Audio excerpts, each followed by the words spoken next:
क्यों 7 भाइयों ने खाया अपनी बहन के शरीर का मांस। गांव में 7 भाई और उनकी एक बहन रहते थे। उनके माता पिता का निधन बचपन में ही हो गया था, लेकिन भाइयों और बहन ने जिम्मेदारियों को समझते हुए एक दूसरे का सहारा बनना सीख लिया था। भाई प्रतिदिन जंगल में शिकार के लिए जाते थे, जबकि बहन घर पर रहकर भोजन बनाती थी। एक दिन जब बहन हरी सब्जी काट रही थी तो गलती से उसकी उंगली तेज चाकू से कट गई। खून बहने लगा और उसने सोचा कि अगर भाइयों को इसका पता चला तो वे बहुत चिंतित होंगे। उसने खून रोकने की बहुत कोशिश की, लेकिन जब वह सफल नहीं हुई तो अनजाने में वह खून उसी सब्जी में मिल गया जो वह पका रही थी। शाम को जब भाई शिकार से लौटे और भोजन किया तो उन्हें साग का स्वाद असाधारण रूप से लजीज लगा। वे बहन की खूब तारीफ करने लगे और बोले कि उन्होंने ऐसा स्वादिष्ट साग पहले कभी नहीं खाया। अगले दिन भी वे जंगल में शिकार के दौरान उसी साग की चर्चा करते रहे। रात को जब वे घर लौटे तो उनसे रहा नहीं गया और उन्होंने बहन से पूछ लिया कि उसने भोजन में ऐसा क्या डाला था जिससे स्वाद इतना बेहतरीन हो गया। जब बड़े भाई ने बहन से उस असाधारण रूप से स्वादिष्ट साग के बारे में पूछा तो पहले वह टालती रही, लेकिन फिर झिझकते हुए बताया कि सब्जी काटते समय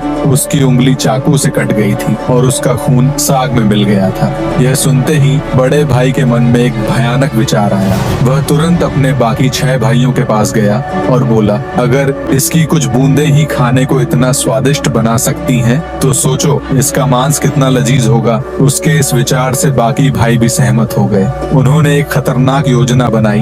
वे बहन को शादी का लालच देकर जंगल ले जाएंगे और फिर उसकी हत्या करके उसका मांस पकाकर खाएंगे। लेकिन सबसे छोटा भाई यह सब सुनकर बेचैन हो उठा। वह अपनी बहन को बचाना चाहता था, लेकिन अकेले 6 भाइयों के सामने उसकी कोई नहीं सुनने वाला था। वह असमंजस में था कि क्या करे। अगले दिन बड़े भाई ने मुस्कुराते हुए बहन से कहा, हमने तुम्हारे लिए एक अच्छा वर ढूंढा है, चलो तुम्हें उससे मिलवाने ले चलते हैं। यह सुनकर बहन बहुत खुश हो गई। शादी की बात से उत्साहित होकर वह तुरंत तैयार हो गई और अपने भाइयों के साथ जंगल की ओर चल पड़ी। रास्ते में लंबा सफर तय करने के बाद बहन थक गई। उसने भाइयों से पूछा, भैया मेरा ससुराल अभी और कितना दूर है? बड़े भाई ने मुस्कुराकर जवाब दिया, बस थोड़ी दूर और फिर पहुंच जाएंगे। आखिरकार वे एक ऊंचे टीले पर पहुंच गए। वहां पहुंचते ही भाइयों ने अचानक बहन को पकड़ लिया और एक खंभे से बांध दिया। अब बहन को समझ आ गया कि वे उसकी हत्या करने वाले हैं। डर और बेबसी से उसकी आंखों से आंसू बहने लगे। वह रोते हुए भगवान को पुकारने लगी। बड़ा भाई सबसे पहले धनुष उठाकर तीर चलाने को तैयार हुआ, लेकिन तभी बहन बोली,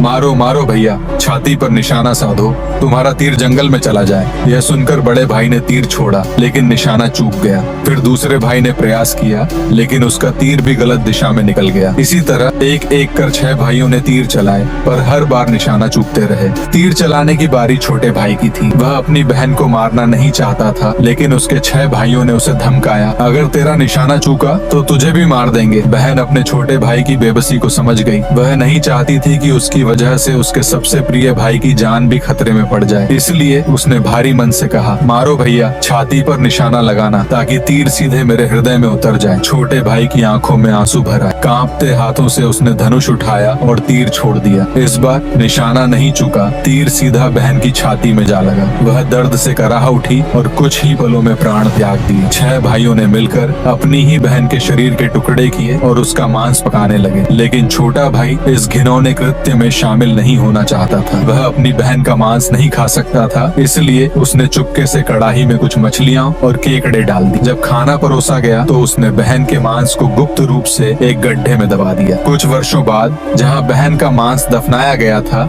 वहाँ एक बांस का पौधा उगाया। समय के साथ वह पौधा बढ़ते बढ़ते घने बांसों के झुंड में बदल गया। कई साल बीत गए। एक दिन एक महात्मा उस रास्ते से गुजरे। उनकी नजर उस बांस के झुरमुट पर पड़ी और उन्होंने महसूस किया कि यह कोई साधारण बांस नहीं था। इसमें एक अनोखी दिव्य ऊर्जा महसूस हो रही थी जो बाकी बांसों से अलग थी। महात्मा ने सोचा, क्यों न इस बांस से एक बांसुरी बना ली जाए, मैं इसे बजाकर गांव-गांव जाकर भिक्षा मांग सकूंगा। यह सोचकर उन्होंने बांस की एक टहनी काटी और उससे एक सुंदर बांसुरी बना ली। फिर भिक्षा मांगने के लिए एक गांव की ओर निकल पड़े। नसीब का खेल देखिए, महात्मा उसी गांव में पहुंच गए जहां 7 भाई रहते थे। इस समय तक 6 भाइयों की शादी हो चुकी थी, जबकि 7वां भाई कुंवारा था। जब वे सबसे बड़े भाई के घर के दरवाजे पर पहुंचे तो बांसुरी बजाते हुए भिक्षा मांगने लगे। जैसे ही बांसुरी बजी, उसमें से एक अजीब और गरीब आवाज निकलने लगी, यही है सबसे बड़ा गुनहगार, इसी ने बहन का किया शिकार, बड़े भाई के घर मत बजाओ। इसने प्रेम, ममता सब ठुकराया। यह सुनते ही बड़े भाई के रोंगटे खड़े हो गए। बांसुरी से आती इस अजीब आवाज को सुनकर महात्मा चौंक गए, लेकिन सबसे ज्यादा हैरानी बड़े भाई को हुई, क्योंकि वह तुरंत पहचान गया कि यह आवाज उसकी उस बहन की है जिसे उन्होंने सातों भाइयों ने मिलकर जंगल में मार डाला था। बड़े भाई को डर था कि कहीं उसकी सच्चाई सबके सामने उजागर न हो जाए। उसने महात्मा से कहा, आप आगे बढ़ जाइए, यहाँ भिक्षा मांगना व्यर्थ है। इसके बाद जब जब महात्मा दूसरे भाइयों के घर भिक्षा मांगने गए, बांसुरी से वही सच्चाई भरी आवाज निकलती जो उनके मन में डर भर देती। भाइयों को डर सताने लगा कि उनकी घिनौनी करतूत कहीं सबके सामने न आ जाए। इस भय से उन्होंने महात्मा को गांव से भगा दिया। लेकिन जब महात्मा सबसे छोटे भाई के घर पहुंचे और बांसुरी बजाई तो उसमें से मधुर स्वर गूंज उठा, बजाओ रे बांसुरी, सबसे छोटे भाई के घर जिसने मन की बात छुपाई, युगों से रखा सहेज कर। इस मधुर धुन को सुनते ही छोटा भाई भावुक हो उठा। उसके दिल में एक अजीब सी हलचल हुई, मानो कोई भूली बिसरी यादें जाग उठी हों। उसने महात्मा से निवेदन किया, महात्मा जी, कृपया यह बांसुरी मुझे दे दीजिए। मुझे लगता है कि इसमें मेरी कोई पुरानी यादें समाई हैं। महात्मा ने उसकी भावनाओं को समझते हुए बांसुरी उसे सौंप दी। छोटा भाई बांसुरी को घर ले आया और उसे एक साफ स्थान पर रखकर धूप दीप जलाकर उसकी पूजा की। वह उस बांसुरी को श्रद्धा से देखने लगा, मानो वह अपने खोए हुए अतीत को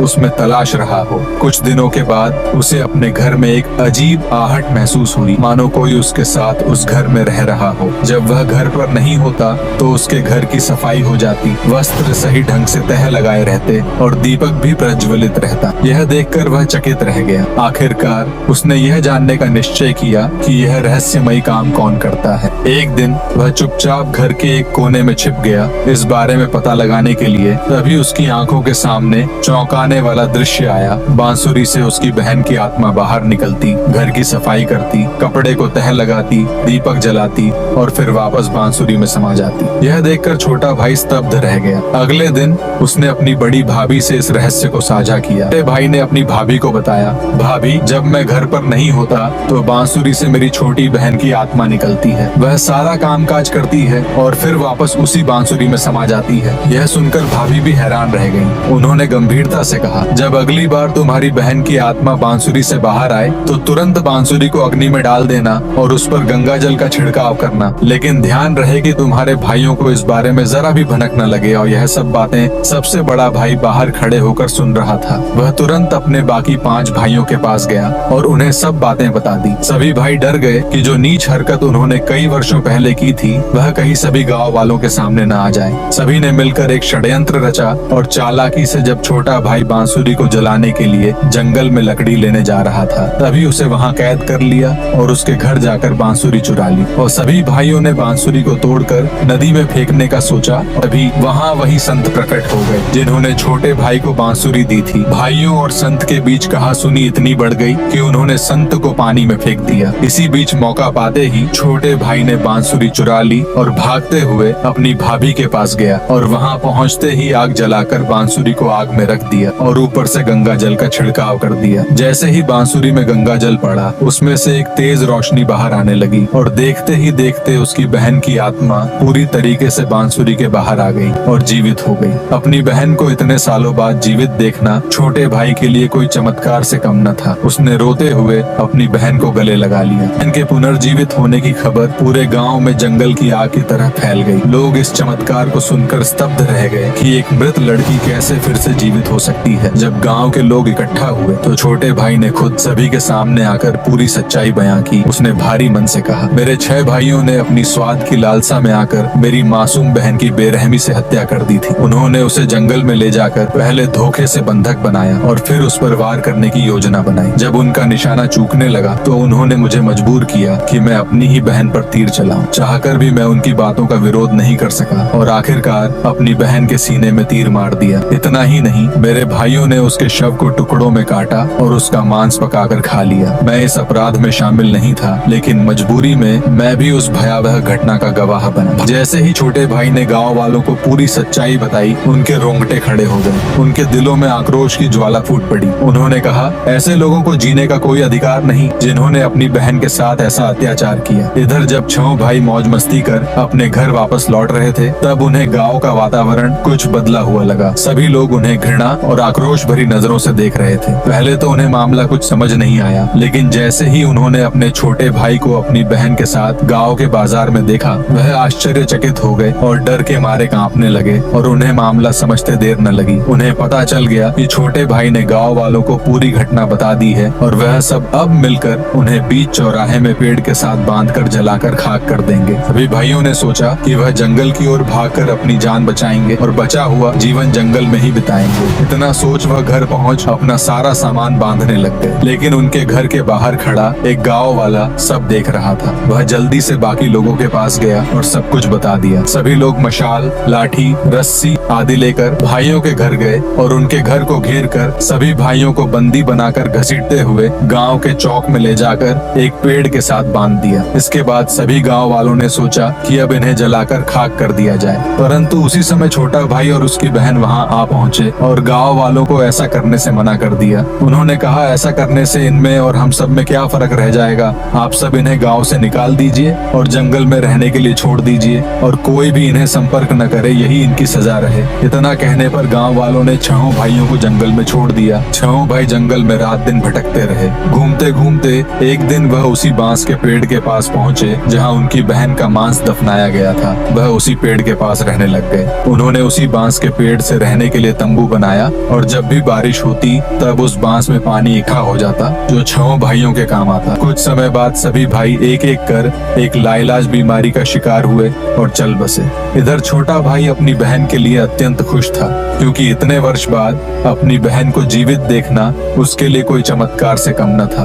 उसने एक नए जीवन की शुरुआत की और अपनी बहन के साथ एक सुखी जीवन व्यतीत करने लगा और अपने बीते हुए कल को दोनों ने भुला दिया।